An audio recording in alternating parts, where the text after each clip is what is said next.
Well, it all starts here, right? Like we've been saying up to this point, it's match point here for Blacklist International. Going to be looking to basically secure the series in a sweep. And I would love to see RRQ Akira take this one, take this game, extend the series, because that's what we want to see, right? Now, also, they swap sides here, and Trex, already the first phase is done, and just like that, they're going to secure themselves the Benedetta for Edward. Yeah, and that, I mean, that is, we saw how well he does on the Benedetta, and it's just something scary. Every time I see Blacklist lock that in for Edward, I'm just thinking, how do you even deal with that? The man is a monster. He's just everywhere. So once again, with him securing that pick, it's not going to be easy for them to bully Venus unless they can do it early on in the game. So RRQ Akira need to find a way to do that. What can they pick possibly to try to secure some early game advantage? I don't know. I guess pick heroes that have a really quick hero power. I think they had a really good idea with picking up something like the Lilia for that mid lane to try and control that mid rotation. But as you can see here on your screen, RRQ Akira, they secured the Lapu Lapu as well as the Claude for themselves. Now, my question is, the Lapu Lapu and the Benedetta, if they go in the same lane, how is that going to pan out, right? Because the Lapu Lapu does have some form of anti-CC, but so does the Benedetta. I mean, it's just, technically it's just messy. Like, it looks like your favorite anime out there, right? It's, it's a lot of flashiness and jumping and dashes. So that's pretty much what you're going to see, Nobody ever right? gets hurt. Nobody ever gets hurt. Nobody ever gets hurt. It just looks really cool. And as that transitions into the game, it's pretty much, what do they do for those team fights? Now, one of the great things about Benedetta is the split push pressure, right? But Lapu Lapu, if he can even get an early kill with that Festival of Blood, he gets really beefy. A lot of the times, Lapu Lapu, you see him going 1 versus 2 and 3, but hold on again. Blacklist International taking out the Estes again. Not only that, but they also have that Valentina in, and I got a feeling this is going to be a jungle Valentina most likely, possibly a mid, but still, that's the flexibility that they're bringing with that pick there, and it keeps RRQ Akira guessing in the second phase of bans. They are going to take their time with this final pick, but we do have a quote from Luis here. Blacklist International is one of the most dangerous teams in M4. But we believe in ourselves and optimistic that we can do well. Hopefully they can do well in this third game because they were correct about the first part there. Blacklist International is definitely strong in taking them through the ringer here. And we'll see if they can actually pull off a reverse sweep like we saw yesterday in the second match. But now we can see here, oh, okay, the Cho being picked up here from RRQ Akira.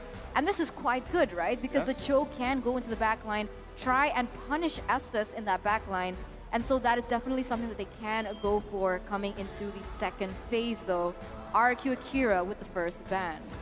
So, I mean, that's the thing, right? With Valentino locked in here from Blacklist International, which ultimate do you want to take? Right now, it's just the way of the dragon for the most part, right? So RRQ Akira, knowing this, they're going to have to be careful in their last two choices after this second phase is done. But still, going back to the point when we saw Estes pop up in the first game, you've got to be able to work around that sustain. You need to have an answer for that, because what we've seen so far, the trend through this series also with Blacklist International is if they don't want to fight you, they just disengage, right? And that's something that works so well for these first three heroes that they have here. So RRQ Akira locking in this Cho is a great option to pick your fights. That's literally what you want to do. Now, what we've seen so far up to this point is some great Cho gameplay and some, you know, not so great Cho gameplay, where like they'll try to get the combination off, the flicker, the way of the dragon, but then they're out positioned. And once that's gone, once you're taken out of the picture, you know, you're down one member and you lose a lot of that utility. So I really liked the Barat's ban here. I feel like they're thinking a bit ahead. I was expecting a Fredorin ban after this to really make sure that Blacklist can't secure that super beefy lineup here, right? Now, speaking of the not so great kicks from a Cho, right? If Oheb can secure something again, like, I mean, of course the carry's gone now, but the Beatrix still up, still plenty of options for him. They're going to need to worry about him because every time Luis goes in with this Cho, he's going to get melted down. So he's either going to need to use that aggressiveness early on to focus down onto Venus and try to make plays happen, because if it goes too long once again, it's going to be far too late, Eterna. I agree with you. And now the last ban coming in from Farsa, from Blacklist, is going to be that Farsa. And now RRQ Akira, they have the first pick. It's interesting because I'm also reading the comments of the live chat, right? And a lot of people have actually mentioned that a great way to counter Blacklist is more AoE damage. So perhaps we might see that coming in from RRQ Akira. And we kind of get that from the Xavier, right? It's scary because it's very easy to counter because of how immobile Xavier is as a hero. But if the Xavier has a good time in the laning phase, is able to get those core items for that damage, the spammability of the ultimate to be able to, 1, deal the burst damage, and to 2, open up vision on the map is going to be huge for them. I like that you pointed out there, right? Because I know there's a lot of highly ranked people watching the M series here. Oh yeah, the best. And all best. the pros. And that's the thing though, right? Yes, AoE is a great thing, but if it's just healed back up and you pretty much used all your AoE, then But they you have know two. that. Well, if you have, yeah, you have the Xavier, but also like you still need to be able to follow up on that when it's healed back up. And now something we haven't seen often up to this point is this combination that we saw so much of in previous even MPL regions, the Valentina Faramis combination. Not only that, but the Valentina does get rotated there over into the jungle, but RRQ Akira was quick. They already knew what they wanted to pick as their jungle. They didn't waste any time. They picked up the Basha. Now, we haven't seen that many great things from the Basha so far, and with this being game point, the question is, will it succeed? Now, RRQ Akira has their backs against the wall right now. This is match point for Blacklist. They're going to need to pull a lot of tricks out of a lot of hats right now if they want to succeed in this, and it's definitely not going to be easy. The question on everyone's mind in the stands, in the live chat, is definitely if they can do it. The RQ fans want to help them out here, but I just don't know if they're going to be able to make it. So now, as we go into the land of Dawn, Blacklist trying to secure match point against RRQ Akira. RRQ Akira trying to defend and maybe take this to a game 4 or 5. Eterna, can they do it? That's the question. The odds are stacked against them this time. And even looking at the drafts, Blacklist have drafted themselves in a way that they are so sustainable, right? They have the AoE healing coming in from Oh My Venus, as well as, wait a second here, Sagan gonna get caught really low. And this is scary, right? Because we need the Xavier to be able to scale with the Clock of Destiny and the Lightning Truncheon as well. And if that doesn't happen, I'm doubting if RRQ Akira have enough damage to penetrate through the healing coming in from Oh My Venus, as well as that extra HP from the Faramis. Yeah, already Blacklist being very aggressive. And it's almost surprising because you see the Estes and you expect there not to be too much, but they're just so good. They have so much faith in Oh My Venus that they're willing to just push forward and get as much damage in that mid lane as possible. Now, Edward and Takashi also having this faded anime battle, as Naisu predicted. Definitely very entertaining, but possible action up in the top side. Naisu, how do you feel about that matchup? Well, overall, I mean, it's really, I don't expect anyone to go down before that first turtle anyway, but I mean, we didn't even get a chance to talk about the Baksha pick, right, that much, because King rolling with this option here. Rolling. Literally, pun intended. The thing is we haven't seen Baksha too much, but it's still a great utility tank jungler here. But already, you know, Luis doesn't have that Way of the Dragon, but should be able to get out just fine. And that's the thing, right? It's Wise that is going to be playing that Valentina like we saw here. And now you have that option, that dynamic. What ultimates do we take? How do we use it? Turtle coming up here in just a couple seconds. Let's see how this all plays out here. We'll see exactly how this pans out. Remember, RRQ Brazil, they need Sagan to get that level 4, which he hasn't, but Takashi here already. Oh, they're gonna crash down on Wise. They already get the Cult Altar out here, but it's a first blood for Takashi. Able to secure himself the first one. Now Edward gonna be the focus. Has to get back to the turret. And this could be the first turtle going in the hands of RRQ Akira. Oh My Venus there, trying to get some vision available, but look at the burst! Takashi comes in, able to grab another. A very, very nice start for RRQ Brazil. I was a little bit worried, but it seems like they have come online at 2 minutes and 40 seconds. If they can hold this together, then maybe they could take this to a possible win. But remember, they started last game strong. Now, with some of these items, how are you feeling about it, Eterna? Nothing just too fancy just yet. We're not at that point where anyone has built that first item, but you can see that the Boxia is going to have a huge impact in that early game, right? He's going towards a lot of items that are going to be able to make him more sustainable in his team fights. But talking about team fights, Luis goes in. Luis able to take down Oh My Venus, and now they're going to be focusing on Haji here. He's trying to get out, had to use that Purify as well. Purifies out of it and lives to fight another day. So right there with the Basha, we're already starting to see with that Tortoise Poisons, with that ultimate, I love the name of that ultimate, by the way.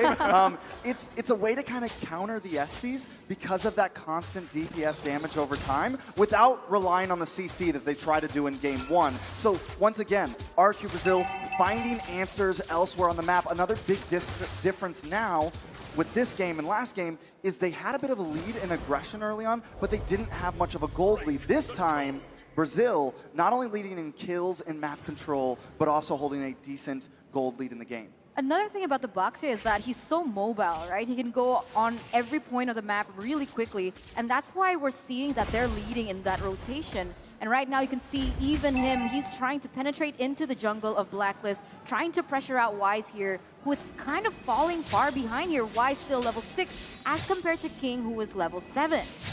I mean, he's doing a great job, right? King knows the lead that he has, knows the mobility advantage that he has as well, and he's playing around that. That's exactly what RRQ Akira needs to do here. This is the refined version, or at least playstyle that they went with, and that they're executing really well. Could it convert into another objective take for them, but you can already see Blacklist International trying to get in position here for this second turtle of the game. And now it's going to be pulled out. Still, there's King. I was waiting for him to roll up here. Finds Haji, forces him back. Takashi quite low. Bravest fighter in. Luis, though, with the way of the dragon. Oh My Venus has to pop the heal. Able to survive a little bit longer, but it's going to be the turtle secured for Gusta Lagusta. And in the mid lane, still going at it, looking for Haji. Sagan falls, but he gets punished as well.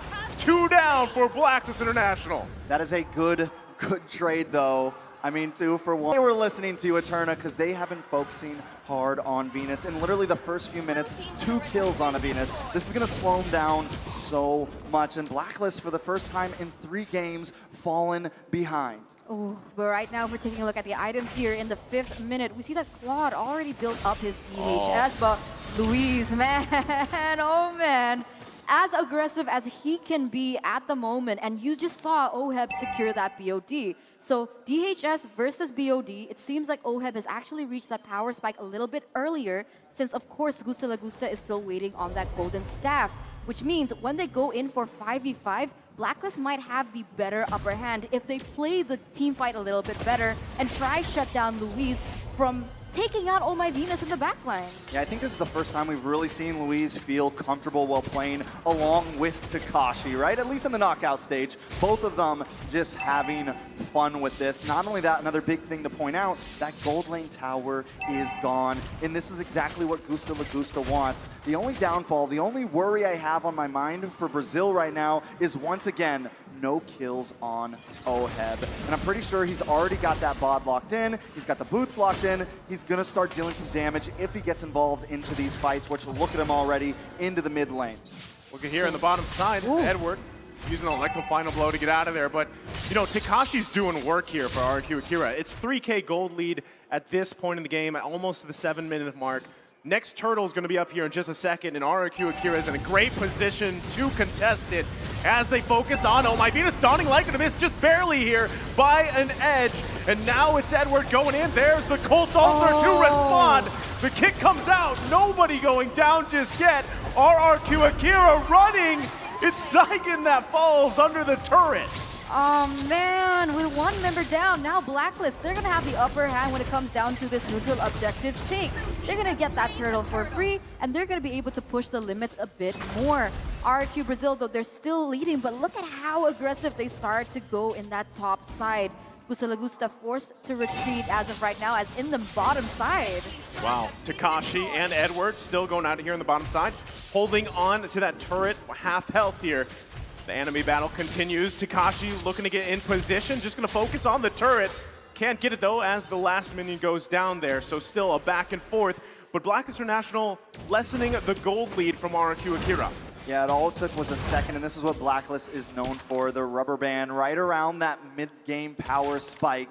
Now it seems like the sustainability is coming in check. I mean, you have the Estes, plus you have this Fermis, and as we saw earlier, RRQ Brazil brought out all the guns. They brought out everything they could in that mid-lane skirmish and just didn't put a dent into Blacklist. I'm wondering if it has anything to do with these items. I mean, to be honest, RRQ Brazil, they really need this Claude to start popping off, because if we take a look at that gold gap, it's quite evident, right? He is trying to get that cross corrosion scythe with the Swift crossbow, but I'm wondering if it's gonna pop up fast enough and if the damage is going to be enough, because once again, I'm still doubting. I mean, I'm still very concerned of how sustainable Blacklist is going to be, especially now that we see that RRQ Brazil, they haven't had any chance to pick up an anti-regen item. I mean, but Brazil is still being proactive on the map right now, still being aggressive. They've taken another tower in the gold side, and Blacklist, on the other hand, has only taken one from Brazil. Now, Turtle is going to be, no, Lord will be up in just very soon. So if Brazil can possibly secure this next major huge objective, it could help some secure this mid game, but it's definitely not going to be easy. The gold has led up a little bit in the hands of Brazil. Now, I'm feeling good about it. I'm hoping Brazil can bring us to another game, but it's definitely not going to be easy. Yeah, I mean, they're in a good position here, and that's why they're going to go ahead and start up the Lord Dance. Wise holding on to that Way of the Dragon here.